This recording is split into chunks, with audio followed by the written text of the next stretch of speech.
Naglusad og community pantry ang usa ka grupo sa Kabatan-Unan pinaagi sa paghatag og libreng pagkaon alang sa mga PUJ driver sa Davao City nga apektado sa taas nga presyo sa petrolyo.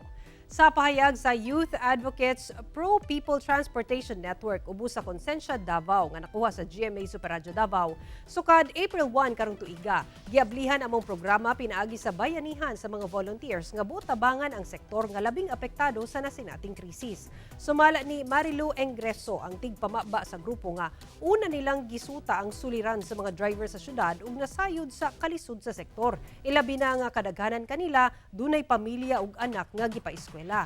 Lakip sa makuha sa community pantry ang mga pagkaon sama sa delata, itlog, gulay ug uban pa. Apan sumala sa grupo nga duna kini limitasyon. Apan ang hinaot nga sa mubo nga panahon makatabang sila sa mga nanginahanglan.